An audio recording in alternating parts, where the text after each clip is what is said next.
좀 추워졌습니다. 그렇죠?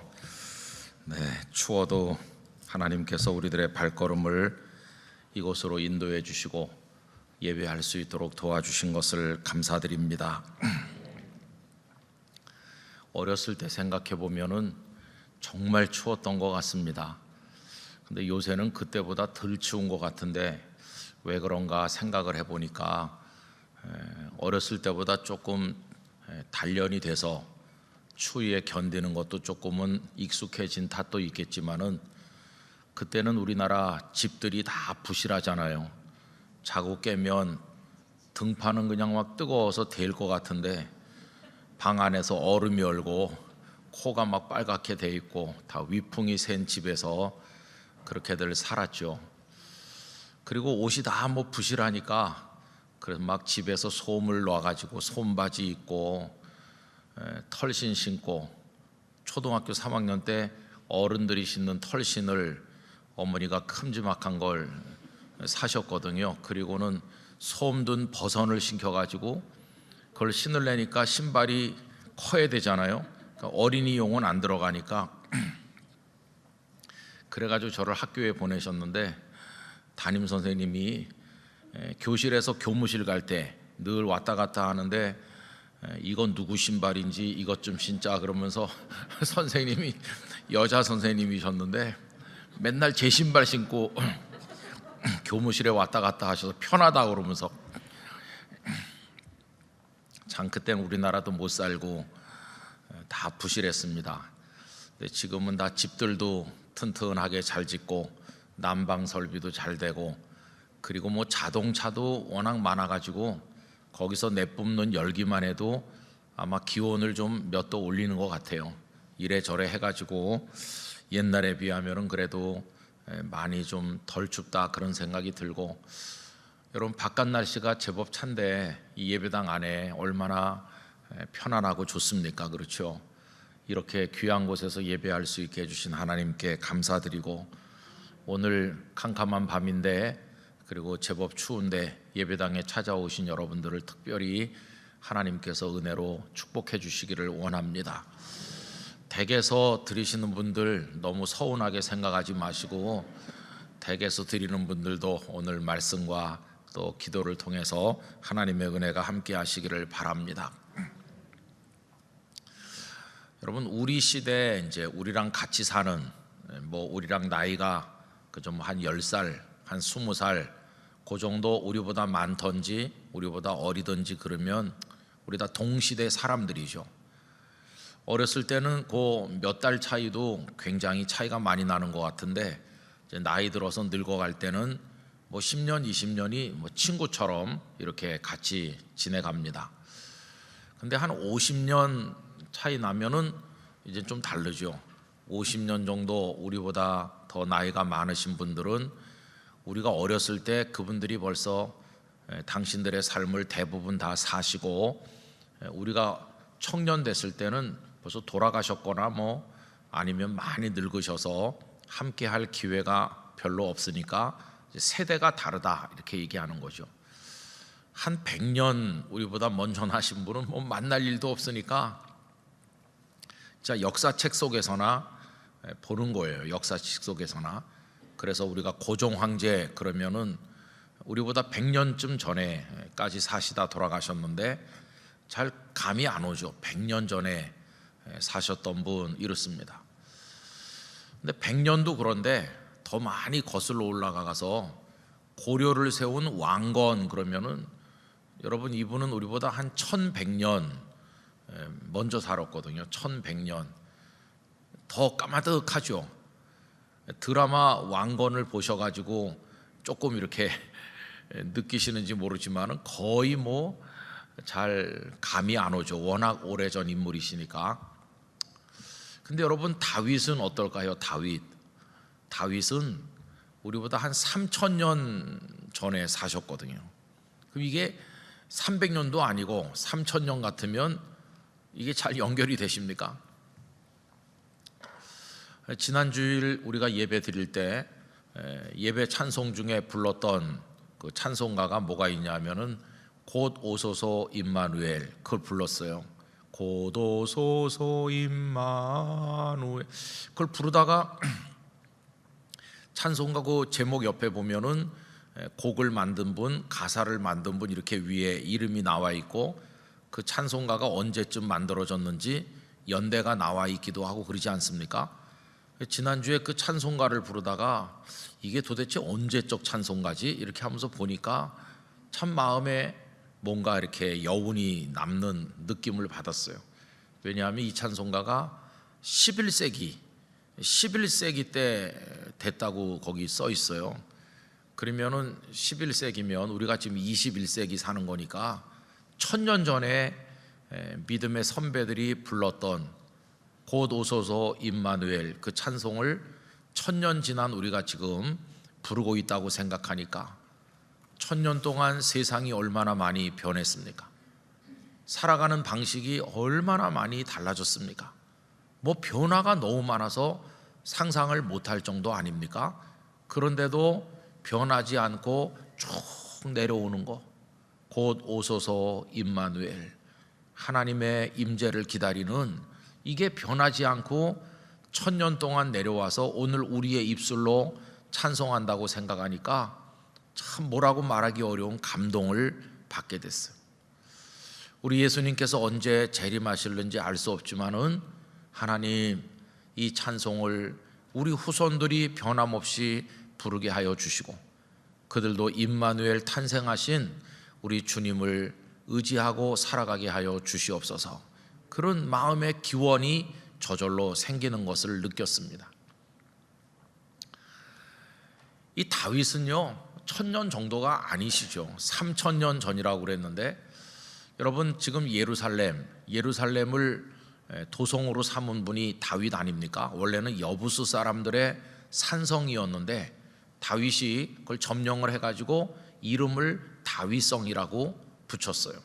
그리고 거기다가 왕궁도 짓고 하나님의 성전도 짓고 이렇게 해서 오늘의 예루살렘이 된 겁니다. 그 예루살렘을 언제 그 몇 년도에 다윗이 점령했는지 연대를 우리가 정확히 알지 못하는데 힌트는 있어요. 지난 1996년 그러니까 지금부터 한 26년 전 아닙니까? 1996년 8월에 국립중앙박물관 거기서 이스라엘 예루살렘 정도 3000년 기념 전시회가 있었어요. 그러니까 이스라엘 정부에서 예루살렘이 자신들의 수도가 된 지 3000년 됐다고 얘기했던 게 1996년입니다. 그러니까 거기서 3000년을 빼보면 굉장하죠. 그래서 그 국립중앙박물관에서 수백 년 된 이스라엘 사람들이 국보처럼 아끼는 탈무드 자료라든지 이런 걸 많이 가져다가 이제 우리나라 사람들에게 보여준 일이 있어요. 예루살렘이 수도로 정해진 지 3000년 됐다. 그게 이제 다윗이 하신 거죠. 그래서 저는 그때 그 3000년 이걸 생각을 하면서 우리나라에 3000년 전에는 뭐가 있었나 그런 생각을 해봤습니다. 여러분 그 주몽이 고구려를 세우셨을 때 그때가 한 2000년 전이에요. 그러니까 그때보다도 1000년쯤 전이니까 뭐 이게 상상이 안 돼요. 그래도 우리는 다윗과 참 이렇게 친밀감을 느낍니다. 심정적으로. 왜 그러냐 하면 어렸을 때 주일학교 다니면서 다윗의 이야기를 참 많이 듣지 않았어요. 그래서 다윗이 골리앗을 이긴 이야기 이런 걸 많이 들으면서 컸기 때문에 다윗이 마치 그다지 멀지 않은 곳에 그리 오래전 인물이 아닌 것처럼 느껴질 때가 있어요. 제가 이제 한 6살쯤 됐을 때 우리 영락교회에 있다가 이제 옮겨간 지 얼마 안 됐을 때인 것 같아요. 하여튼 초등학교 들어가기 전인데 교회에서 무슨 경연대회 같은 걸 했어요. 어른 아이 다 합쳐가지고. 근데 어머니께서 저를 이제 연습을 시켜가지고 너 골리앗을 이기는 다윗 그걸 해봐라. 혼자 나가서 하는 겁니다. 혼자. 하여튼 뭐든지 하여튼 재주가 있는 사람은 다 나와서 하는 건데 근데 어머니께서 저에게 골리앗을 이기는 다윗의 그걸 훈련을 시키셨어요. 그래갖고 제가 요만한데 안 하려고 그러니까 엄마가 그거 하면은 막 맛있는 것도 해준다고 그러고 뭐 여러 가지로 저를 유혹해 가지고 제가 참 유혹에 약해서 넘어가 가지고 그걸 했어요. 근데 어머니가 하는 대로 이제 따라하는 겁니다. 연기 지도 받는 것 같이. 그래서 어머니가 이 골리앗아 해봐. 그럼 제가 또 이 골리앗아 이렇게 하고 그래가지고는 어른 성도들 다 있고 애들까지 다 모인 자리에 나가갖고 앞에서 요만한 게 이 골리앗아 이렇게 하면서 했던 기억이 지금도 가물가물 나는데, 그 다윗이 먼데 인물이 아니고 아주 가까운 데 계셨던 것 같이 느껴져요. 하도 다윗 하니까. 여러분, 이제 그런 정서적인 친밀감이 우리에게 있는데, 그거 말고 이제 오늘 본문에서는요, 진짜 중요한 다윗과 우리 사이에 통하는 게 있다는 걸 알려주시는 거예요. 그래서 오늘 말씀의 제목을 다윗과 우리들, 이렇게 좀 이상한 제목을 정해 본 것입니다. 다윗과 우리를 연결시켜주는 고리가 뭘까? 뭐 여러 가지로 얘기할 수 있죠. 우선 다윗이 경외했던 여호와 하나님, 오늘 우리가 믿는 하나님이십니다. 3000년 차이가 있지만은 그분이 하나님 앞에 기도하고 그분이 의지하고 그랬는데 그 하나님이 오늘 우리의 하나님이시잖아요.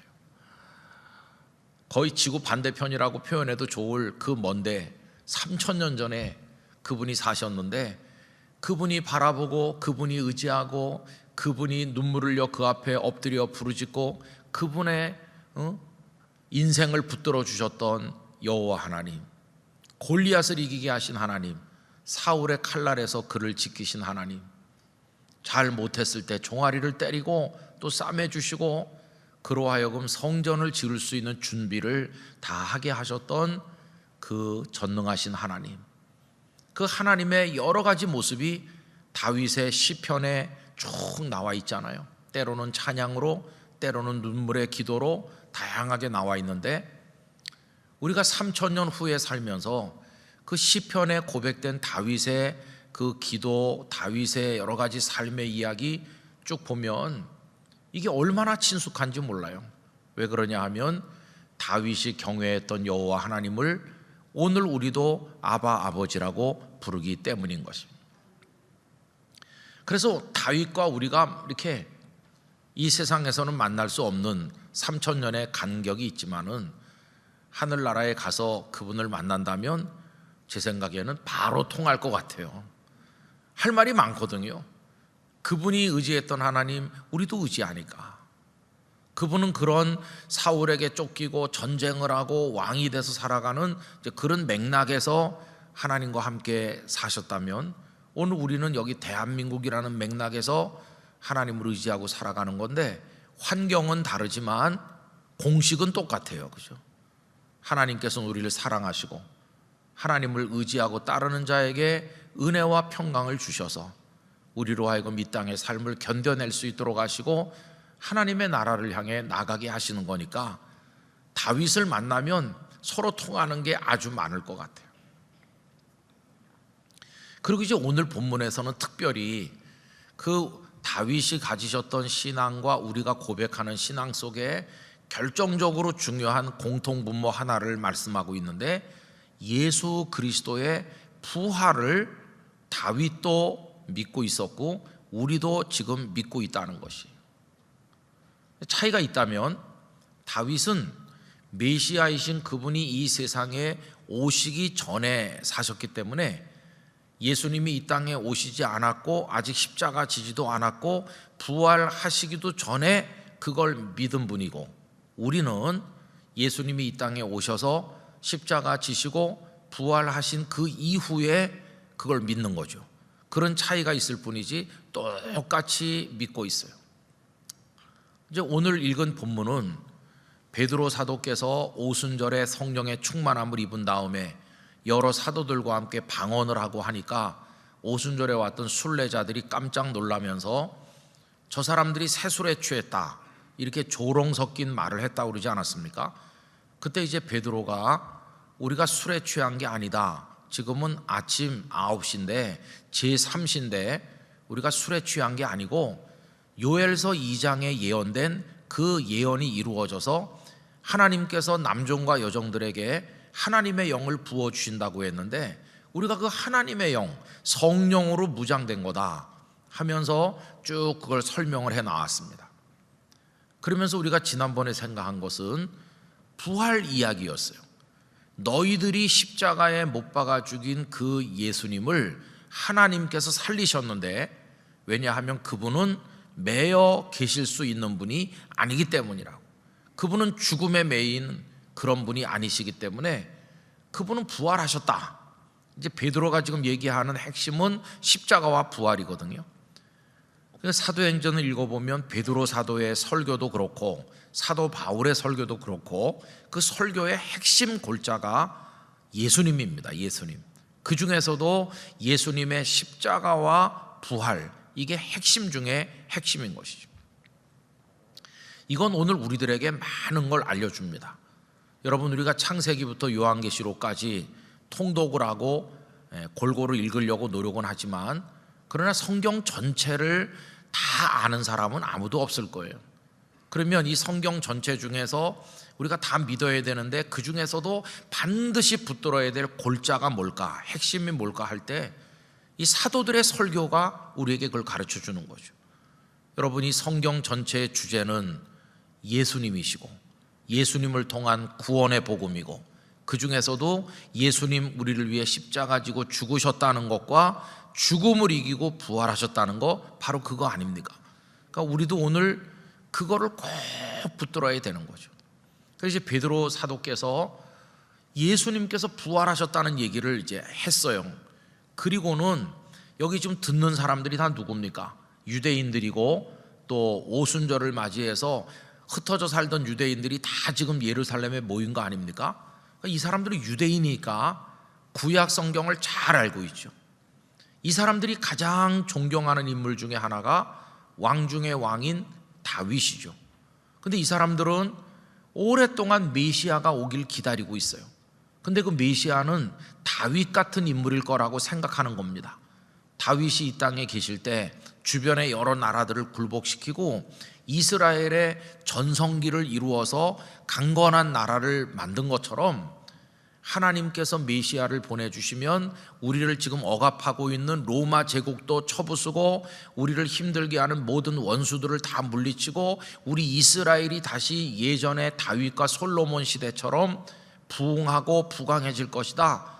하나님 그 메시아를 속히 보내주십시오. 이렇게 기다리는 사람들이거든요. 그래서 구약의 이야기를 잘 알고 다윗에 대해서 잘 알고 있는 사람들이기 때문에 베드로께서 그 다윗을 끌어들여 가지고 예수님의 부활을 증명하는 거예요. 근데 저는 오늘 이 말씀을 읽으면서 참 깜짝 놀라는 게 있습니다. 그게 뭐냐 하면, 여러분, 우리들은 예수님의 제자 베드로, 야고보, 요한 뭐 이런 분들이 갈릴리에서 그냥 어부 노릇이나 했기 때문에 좀 무식하다, 이렇게 대개들 생각하고 있는 것 같죠. 그런데 오늘 말씀을 쭉 읽어보면 이게 베드로의 설교인데요, 베드로 사도께서 말씀을 전하면서 구약 성경의 다윗의 시편들을 정확하게 인용해서 말하고 있다는 것이에요. 오늘 여기 설교 중에 인용된 다윗의 시편은 시편 16편, 그 다음에 시편 110편, 이걸 베드로가 인용하고 계신 거예요. 그냥 물고기나 잡던 어부가 어떻게 시편에 정통했을까? 그 다윗이 그 시편 속에서 메시아의 부활을 미리 이야기한 걸 베드로가 어떻게 알고 있었을까? 여러분, 이렇게 보면 예수님의 제자들이 우리가 생각하는 것처럼 그렇게 뭐 무식하고 아는 게 없고 그런 분들이 아니라는 걸 알 수 있어요. 구약의 내용에 대해서, 특별히 시편에 대해서 아주 해박한 지식을 가지고 있고, 그 중에 어떤 구절이 메시아의 부활을 암시한 구절인지를 이 베드로가 정확히 알고 계셔서 이제 그걸 가지고 거기 듣고 있는 몰려든 유대인 청중들에게 메시아가 부활하셨다, 그분이 바로 예수님이시다, 그 예수님의 부활을 우리가 지금 증인이 되어서 증거하는 거다, 이렇게 지금 논증을 하고 있거든요. 저는 이 말씀을 오늘 또 이렇게 준비를 하면서, 야, 베드로가 정말 성경에 해박했구나, 구약 성경을 꿰뚫는 말씀에 어떤 지식을 가지고 있었구나 하는데 새삼스럽게 놀라움을 금치 못해요. 사도행전 7장에 가보면 스데반 집사님의 순교 이야기가 나오잖아요. 스데반 집사님께서 사내들인 공회원들 앞에서 긴 설교를 합니다. 그리고 돌에 맞아서 순교하셨는데, 여러분 스데반 집사님의 설교를 쭉 읽어보면 구약 성경 맨 앞에서부터 전부 요약하고 있어요. 이스라엘의 역사를 쫙 요약해가지고 예수 그리스도에게까지 말하고 있거든요. 그거 보면 스데반 집사님의 성경 실력도 굉장하다는 걸 알 수 있어요. 그래서 여러분 또 색다른 도전을 받는 거죠.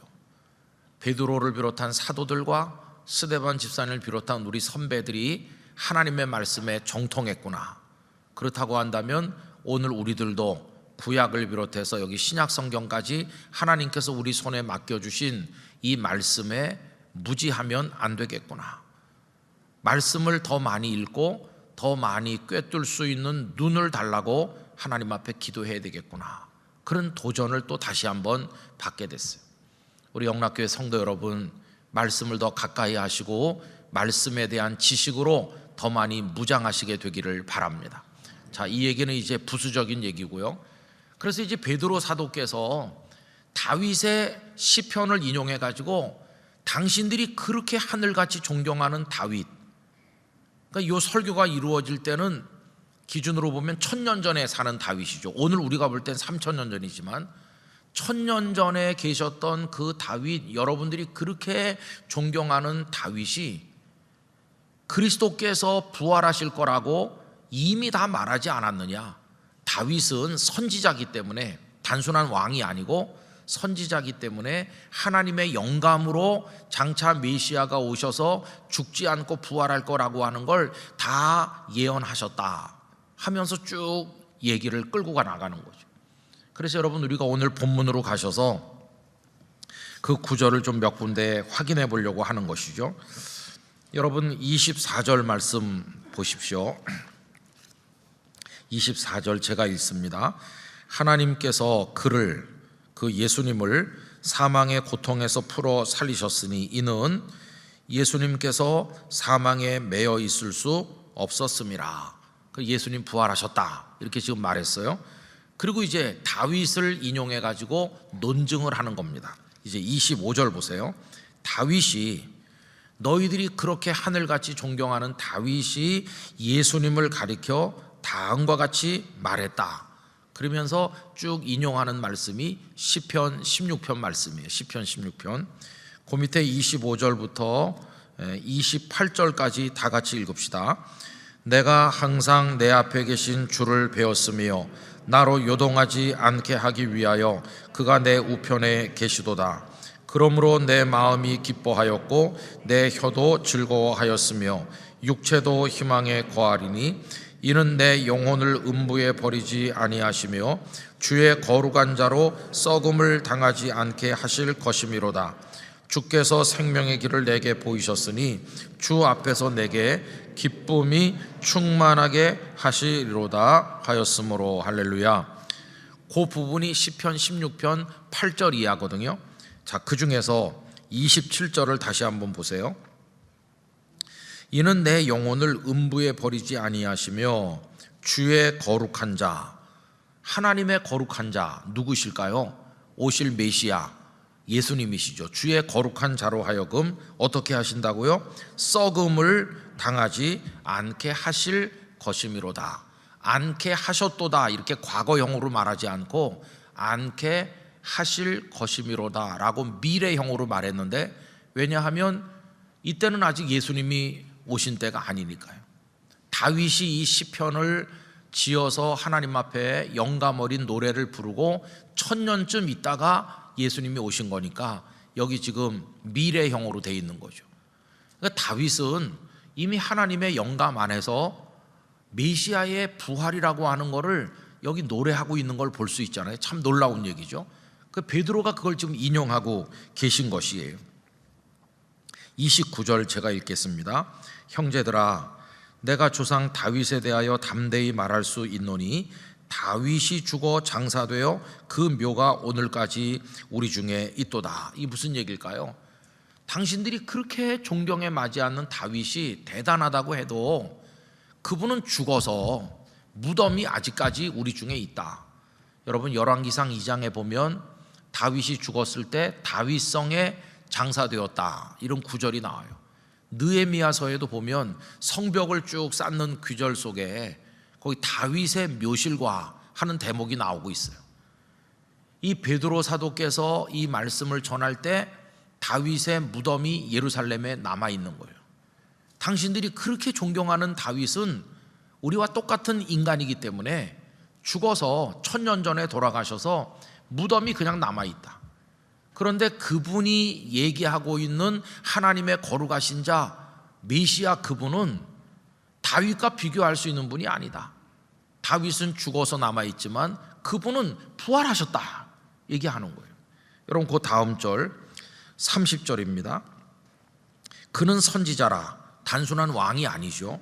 그는 선지자라 하나님이 이미 맹세하사 다윗의 자손 중에서 한 사람을 그 위에 왕의 자리에 앉게 하리라 하심을 알고 미리 본 거로, 하나님께서 다윗에게 미리 다 보도록 하셨기 때문에 그리스도의 부활을 말하되 그리스도께서 음부에 버림이 되지 않고 그리스도의 육신이 썩음을 당하지 아니하시리라 이렇게 다윗이 말씀을 했는데 32절 이 예수를 하나님이 살리신지라. 언제? 바로 직전에. 이때가 이제 성령 강림하시고 된 때니까 부활하신 지 얼마 안 됐잖아요. 그러면서 32절 우리가 다 이 일이 무슨 일이겠어요? 예수님의 부활. 예수님의 부활에 나 베드로도 여기 서 있는 우리 동료들도 우리가 다 그분의 부활의 증인이다. 우린 그분의 부활을 받고 만져봤고 그분과 함께 생선을 먹었고 그분이 승천하는 걸 받고 지금 이런 얘기를 하는 거죠. 33절 하나님이 오른손으로 예수를 높이심에 그가 약속하신 성령을 아버지께 받아서 너희가 보고 듣는 이것을 부어주셨느니라. 그래서 그분이 우리에게 성령님을 부어주셨기 때문에 우리가 방언도 하고 당신들이 세술에 취했다고 하지만 우리가 지금 이렇게 된 것은 그분이 성령님을 보내주셨기 때문이다. 34절 다윗은 하늘에 올라가지 못하였으나 죽어서 무덤에 있는 거죠. 예수님은 승천하셨지만 다윗은 죽어서 무덤에 있다 그런 얘기죠. 그러나 친히 말하여 이르되, 이제 여기는 시편 110편을 인용하는 겁니다. 110편. 그 110편 인용된 구절을 다 같이 읽읍시다. 주께서 내 주에게 말씀하시기를 내가 네 원수로 네 발등상이 되게 하기까지 너는 내 우편에 앉아 있으라 하셨도다 하였으니. 요게 이제 110편 말씀을 인용하는 건데 다시 한번 보십시오. 거기 주라고 표현된 분이 두 분 등장하죠. 주께서 내 주에게 말씀하시기를. 여러분 다윗이 이스라엘의 왕 아닙니까? 그러면 이스라엘에서 가장 높은 주님이죠. 모든 백성들이 다윗에게 주님이라고 불렀죠. 가장 높은 주. 그런데 그 주인 왕인 다윗이 누군가를 향해 주라고 부르는 거예요. 다윗이 주라고 부르는 분은 누구시겠어요? 하나님이시죠. 하나님. 그래 거기 보시면 다시 주께서 할 때 그 주는 하나님을 말합니다. 성부 하나님. 그럼 주께서 내 주에게, 그러면 성부 말고 주가 한 분 더 계시다는 거 아니에요? 그 내 주는 누굴 가리키는 걸까요? 메시아 성자를 말하는 거예요. 성부께서 성자에게 말씀하시기를, 그런 얘기죠. 내가 네 원수로 네 발등상이 되게 하기까지 사탄의 권세를 다 깨뜨려서 무너뜨릴 때까지 너는 내 우편에 앉아 있으라 하셨도다. 여러분 예수님 부활 승천하셔서 하나님 보좌 어디 앉아 계시다고 되어 있죠? 우편에 앉아 계시다. 이거를 1000년 전에 다윗이 시편 110편에서 다 영감 속에서 노래해가지고 예언을 한 것이. 36절 그런즉 이스라엘 온 집은 확실히 알지니. 당신들은 확실히 알아야 됩니다. 무얼? 너희가 십자가에 못 박은 이 예수를 하나님께서 부활하게 하셔서 주가 되게 하셨다. 주. 당신들이 존경하는 다윗도 그분을 주님이라고 불렀다. 여러분, 흔히 메시아를 누구 자손이라고 합니까? 다윗의 자손이라고 그러죠. 그럼 여러분, 조상이 자기 자손 보고 주님 그렇게 부르는 일이 있습니까? 조상이 자손 보고 주님이라고 부르는 일은 없어요. 그냥 하대를 해야 되죠. 그죠? 얘야 이렇게 해야 되죠. 그런데 다윗이 예수님을 주라고 불렀다는 것은 그분이 다윗의 후손이 아니라 하나님이시다 하는 것을 지금 얘기하는 거죠. 하나님이 주와 그리스도가 되게 하셨느니라. 메시아 그리스도가 되게 하셨다.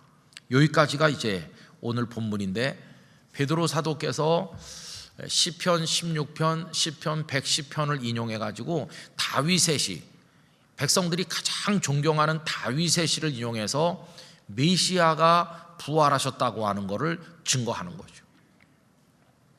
그럼 지금 베드로 사도의 이 설교를 읽으면 베드로를 비롯한 사도들과 다윗의 공통점이 무엇입니까? 메시아의 부활을 믿고 있다는 공통점이 있잖아요. 다윗은 메시아가 이 땅에 오시기 전에 이미 영감으로 그걸 알고 고백한 분이고, 이 베드로 이분들은 눈으로 부활하신 예수님을 직접 본 분들이고, 오늘 우리는 직접 보신 분들이 기록해 준 이 복음서와 성경을 통해서 2000년 후에 그걸 지금 읽고 믿고 있는 사람들이고, 그러면 중간에 베드로와 그 사돈들이 연결고리가 돼가지고 우리보다 3000년 전에 계셨던 다윗과 우리가 어떤 고리를 가지고 있습니까? 메시아의 부활을 다윗도 믿고 우리도 믿고 있다는 공통점이 있는 것이. 여러분, 아까 제가 어려서부터 우리가 다윗 얘기를 많이 들었기 때문에 정서적으로 친근하다고 그랬는데, 그거보다 훨씬 중요한, 다윗과 우리가 남남이 아니고 같이 믿음의 동료가 된 근거는 뭐냐 하면, 동일하신 하나님을 경외할 뿐만 아니라 그 독생자 메시아의 부활을 그분도 믿고 있고 우리도 지금 믿고 있다는 것이. 그래서 여러분, 우리는 한 교회 안에 다 소속돼 있어요. 여러분, 교회는 두 가지 종류가 있습니다. 하나는 지금 이 세상에 존재하는 교회가 있죠. 영락교회, 세문안교회, 남대문교회, 이렇게 저 시골에도 교회들이 다 있죠. 이 지상에 존재하는 개별적인 교회들이 있는가 하면 보이지 않는 또 하나의 교회가 있습니다. 이 보이지 않는 또 하나의 교회는 지구 반대편에 있든지 어디 있든지 공간을 초월해서, 또 시간도 초월해서 1000년 전에 믿었든지 2000년 전에 믿었든지 하여튼 그거 다 초월해가지고 살아계신 한 분 하나님을 믿고 예수 그리스도를 고백하는 사람들은 전부 그 교회의 성도가 되는 것이, 이 보이지 않는 교회는 여러 개 있는 게 아니라 딱 하나 존재하는 것입니다. 눈에 보이는 이 땅의 여러 교회들은 이 보이지 않는 진정한 교회의 지상에 있는 하나의 뭐라 그럴까요? 표징이라고 말할 수 있어요. 그런데 이 진정한 하나의 교회는 온전한 교회지만 이 땅에 지금 존재하는 교회들은 다 불완전하죠. 여러분, 지금 이 땅에 존재하는 교회는 다 교인으로 다니고 있어요. 그렇지만 교인이 다 똑같은 게 아니죠. 교인들 중에도 정말 삼위일체 하나님을 믿고 십자가와 부활을 믿고 거듭나고 중생해가지고 하나님의 자녀가 된 진짜 그리스도인이 있는가 하면 그냥 이름만 걸어놓고 왔다 갔다 하는 사람들도 있는 거죠. 정말로 중생해서 거듭난 하나님의 사람은 문자 그대로 성도입니다. 성도. 그러나 그냥 이름만 걸고 다니는 사람은 아직 성도가 못 됐고 그냥 교인인 뿐이죠. 교인이 다 성도인 건 아니에요. 이게 참 마음 아픈 거죠. 교인으로 오래 다녔어도 이 믿음의 내용을 자기 것으로 고백하지 못하면 그는 교인으로 끝나는 거지 성도는 아닌 것이에요. 그래서 두 사람이 맷돌을 돌리고 있는데 한 사람은 들림받아 가고 한 사람은 버려진다고 할 때 버려지는 사람은 그냥 교인이 버려지는 거고, 하나님의 부르심을 받아 올라가는 사람은 중생하고 변화된 진정한 성도, 그 사람은 올라가는 거죠. 건강한 교회는 어떤 교회냐 하면 교인이 없이 모든 교인이 다 성도가 되는 교회, 그런 교회가 온전한 교회인 것이죠. 진짜 중생하고 변화되고 주님이 날 위해 십자가 달려 죽으셔 그 보혈로 내가 죄 씻음 받고 내가 구원받았다는 걸 감격하는 사람은 절대로 교만하거나 교회에서 싸우거나 교회를 시끄럽게 하거나 이렇게 할 수가 없어요. 왜냐하면 주님에 의해서 구원받은 감격이 그를 다스리기 때문이에요. 그런데 많은 교회가 시끄럽고 자기 이익을 추구하고 떠들어대는 거는 다 교인이기 때문에 그래요. 저는 목사들 중에도 교인도 있고 평생 잘 믿었다고 사람들에게 존경받고 장로님이 되고 권사님이 된 사람들 중에도 교인이 많이 있을 거라고 생각합니다. 성도 돼보지 못하고 끝나는 사람도 많이 있을 거예요. 이건 정말 무서운 일이 아닐 수 없어요. 주의 이름으로 선지자 노릇도 하고 귀신도 쫓아내고 능력도 행해도 나는 너를 모른다. 이게 교인들을 향해서 하는 말이죠. 그래서 주일날 예배 시간에 성도 여러분 이렇게 하지만 정확한 표현이 아니죠. 정확하게 말하려면 성도들과 교인 여러분 이렇게 말해야 그게 정확한 거예요. 그런데 다 무조건 성도 여러분 그러니까 아직 중생하지 못한 사람도 나도 구원 받았나 보다 하는 착각 속에 빠져 있는 경우가 있는 거죠. 정신 차려야 되는 거죠. 그래서 그 3000년 전에 계셨던 다윗이나 또 2000년 전에 예수님의 부활을 목도했던 베드로를 비롯한 제자들이나 그 이후에 기록된 이 말씀을 읽던지 전달해주는 복음을 듣고 예수님이 날 위해 죽으셨고 부활하셨다는 걸 믿는 오늘의 우리들까지 이게 다 연결해가지고 하나님의 한 교회, 진정한 교회 성도가 되어 있는 것이에요. 베드로도 그 교회의 성도이시고 바울도 성도이시고 우리도 그 교회의 성도고 영락교회에 출석하는 교인 성도가 되는 것보다 천배만배 중요한 게 그 보이지 않는 진정한 하나님의 교회 성도가 되는 것입니다. 그들이 그대로 하나님 나라 백성이 되는 것이니까요. 그래서 다윗과 우리는 3000년 떨어져 있는 게 아니라 영적으로는 우리가 같이 있는 것입니다. 우리가 같이 삼위일체 하나님 앞에 지금 같이 하나님을 송축하는 거죠. 주일날 예배 시간에 우리들은 이 땅에서 하나님을 찬미하지만 우리보다 먼저 주님의 나라에 가신 분들은 저 하늘나라에서 찬양하고 있는 것이에요. 그분들은 거기서 찬송하고 우린 여기서 찬송하고 함께 교류하면서 우리도 머지않아 들림받아 그곳으로 갈 것이고 나중에는 다 거기서 우리가 모이게 될 것이 무엇을 근거로 왕이었으니까 뭐 박사님이었으니까 재벌이었으니까 이런 게 아니라 동일하신 하나님을 믿고 독생자 예수 그리스도께서 우리를 위해 죽고 부활하셨다는 그 복음을 믿는다는 공통점에 의해서 우리들은 하나가 되어 영생하는 하나님을 찬송하는 영생의 자녀들이 되는 것이에요. 여러분 이게 얼마나 중요한 건지 알 수 없어요. 그래서 우린 이거를 무슨 일이 있어도 우리 가슴 속에 꼭 붙들어야 되는 거죠.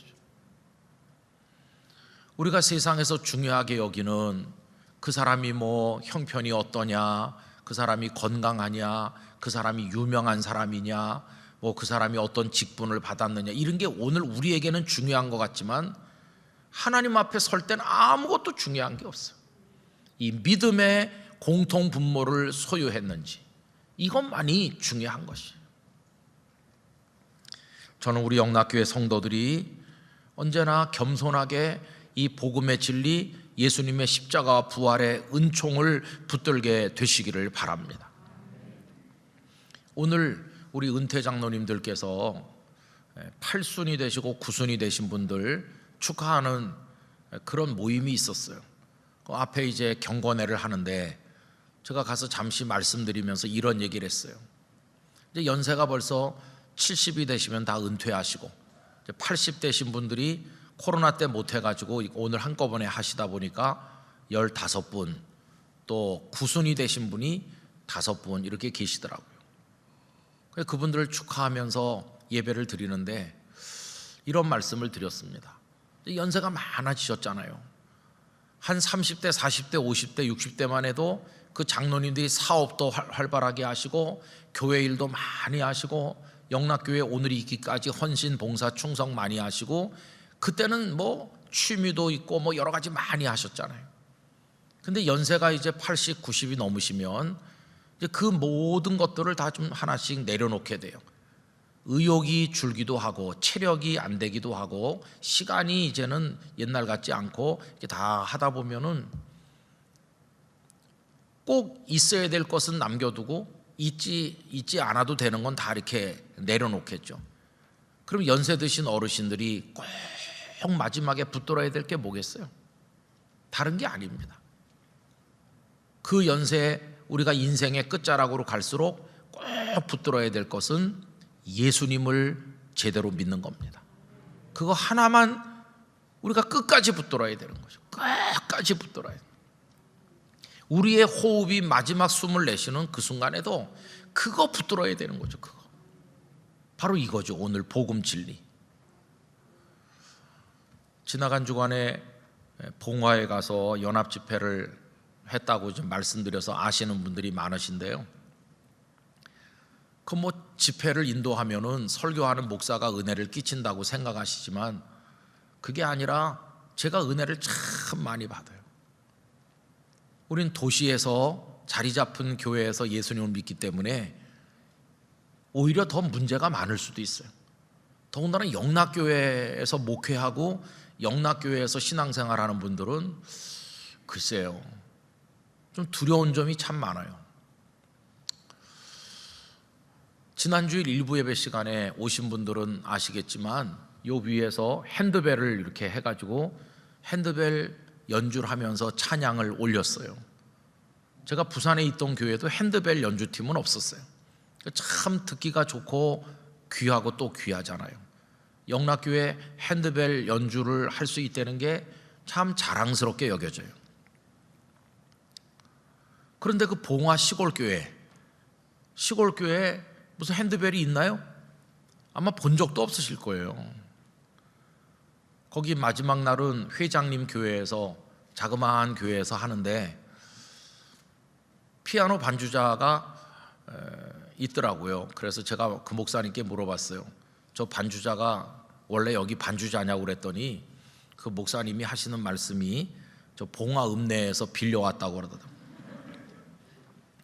그 한 20-30명 모이는 시골 교회에 반주자도 제대로 없어요. 한 분이 계시대요. 한 분이 계시는데 낮에는 와가지고 그분이 했대요. 근데 저녁에는 90 넘은 치매 시어머니를 모시고 있기 때문에 옆에 있어야 되니까 저녁에는 못 나온다고 그래가지고 빌려온 거예요. 다른 분을 한 분.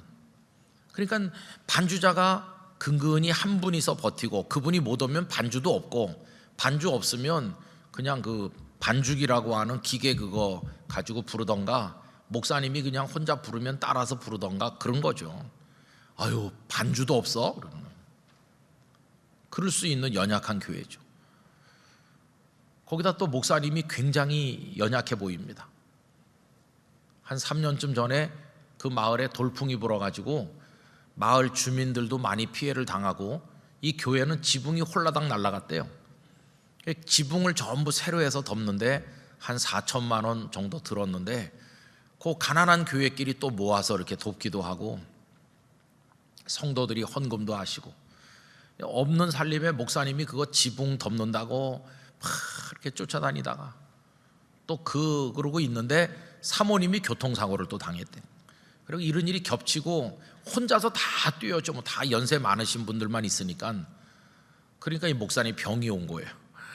가서 보니까 목사님이 이렇게 깡마르셨더라고요. 깡마르셨어요. 아주 왜소해 보이고 볼도 쏙 들어가시고, 저랑 서 있으면 저는 회개할 게 많은 것 같아요. 너무 피둥피둥해요. 워낙 이렇게 깡마르셨나 그런 이유도 있는 것 같은데, 얘기를 들어보니까 그때 너무 과로하고 시달려갖고 급성 간 경화가 왔대요.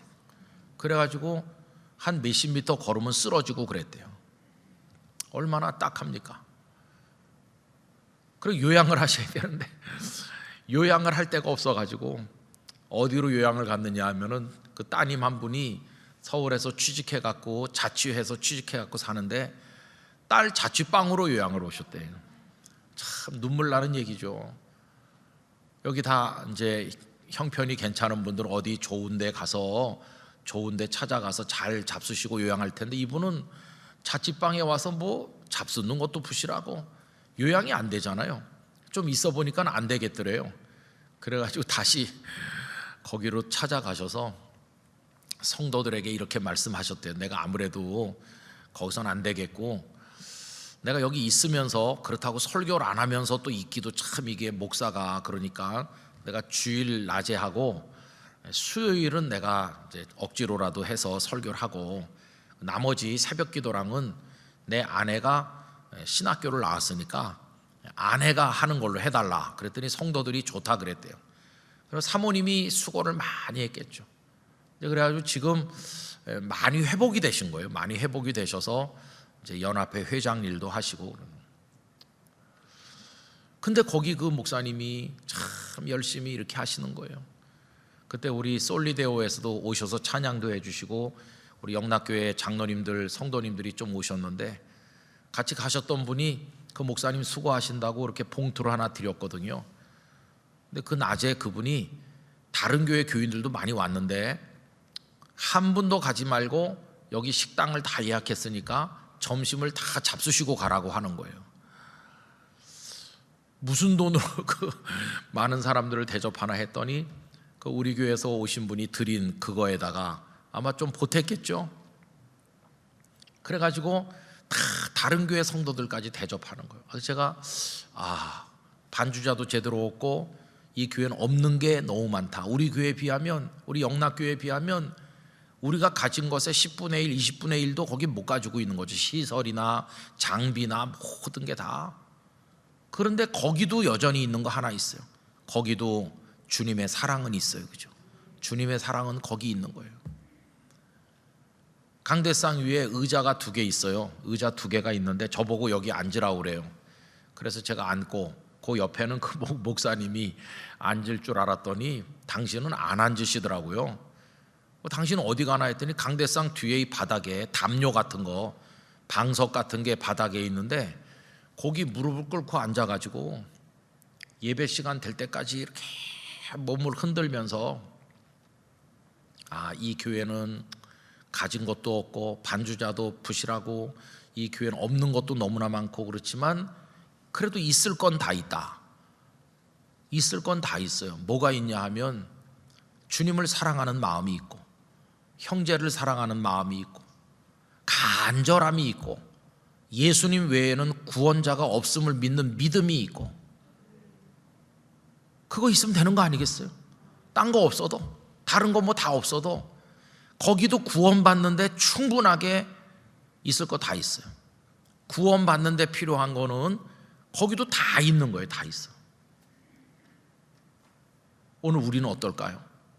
오늘 우리는 가진 것도 너무 많고 누리는 것도 너무 많고 이 아름다운 예배당에서 이렇게 따뜻하게 예배 드리는데 혹시 이런 거 많이 가진 거 이런 거 관리하고 이런 거 하느라고 진짜 있어야 될 구원받는 데 필요한 걸 소홀히 하는 무서운 실수를 하는 것은 아닌가 그런 생각이 드는 거예요.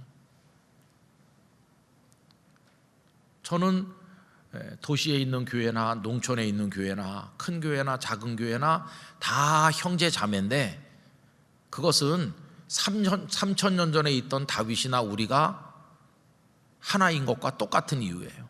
그분들도 여호와를 경외하고 우리도 여호와 하나님 믿고 거기도 사도신경을 신앙 고백으로 고백하고 우리도 고백하고 그분들도 십자가와 부활을 믿고 우리도 십자가와 부활을 믿고 그래서 여러분 어느 교회 다니든지 어디서 예수님을 믿든지 다 주님의 형제 자매라는 걸 잊으면 안 됩니다. 그걸로 구원받는 거니까 그걸로 다른 거 아니니까요. 저는 그래서 하나님께서 이 영락교회라는 아름다운 교회 안에 우리를 이렇게 모아주셨는데 여러분 절대로 교만하지 말고 주님을 위해 십자가 지신 거 그리고 죽음에 매여 계실 수 없기 때문에 하나님이 살리셨다고 하는 이 부활신앙 이거 우리 믿고 우리 다 천국의 백성이 돼야 될 줄로 믿습니다. 그게 가장 중요한 것이, 가장 중요한 게 그거예요. 여러분, 우리 교회는 여러 가지 조직도 복잡하고 교회 규모도 크니까 우리는 신경 쓰는 일이 많아요. 그런 작은 교회는 신경 안 쓸 걸 우리는 신경을 많이 씁니다. 그 교회는 그냥 목사님이 이렇게 합시다 그러면 그냥 끝나는 교회인데, 우리는 다 부서를 감당해야 되니까 조직도 만들어야 되고 실행위원도 있어야 되고 뭐도 있어야 되고 예산도 만들어야 되고, 우리는 그런 게 너무 많잖아요. 주일날 하루 종일 바쁘시잖아요.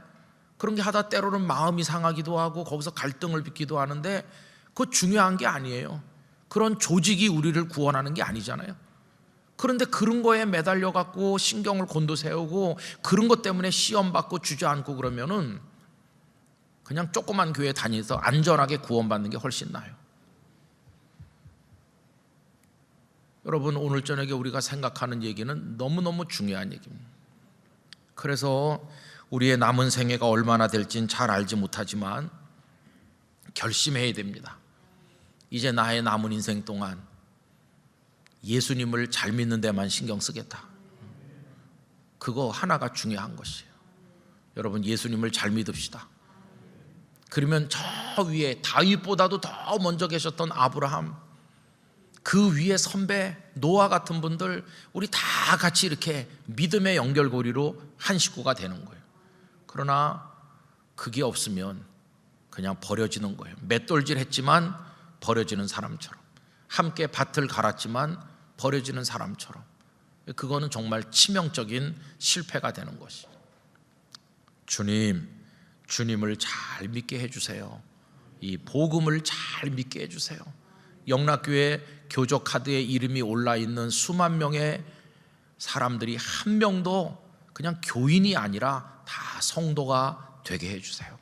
그리고 저부터가, 목사인 저부터가, 우리 장로님들, 권사님들, 우리 모두가 정말 신앙생활 제대로 하게 해주세요. 여러분, 그걸 붙들게 되기를 기원합니다. 꼭 그렇게 되시기를 축복합니다. 여러분의 자녀들에게도요, 다른 거 중요한 거 많겠지만은 이거보다 더 중요한 건 없는 겁니다. 이거보다 더 중요한 건 없어요. 이거를 꼭 우리 후손들에게 물려줘서, 그래서 그들도 주님 나라의 백성이 돼야 될 거 아니겠어요? 여러분, 우리 교회가 이 중심을, 본질을 잘 붙들고 겸손과 사랑으로 서로 격려하면서 이 믿음의 행진을 끝까지 잘하게 되기를 간절히 기원합니다. 기도하겠습니다. 거룩하신 하나님 아버지, 저희들이 주님을 믿는다고 할 때 다윗도 베드로와 같은 사도들도 오늘 우리들도 주님의 십자가와 부활을 믿는 공통 분모가 있어서 하나님의 자녀가 되는 것을 깨닫습니다.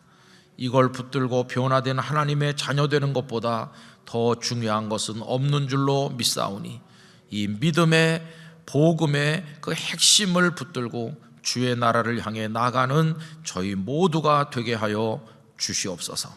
예수님의 이름으로 기도하옵나이다. 아멘.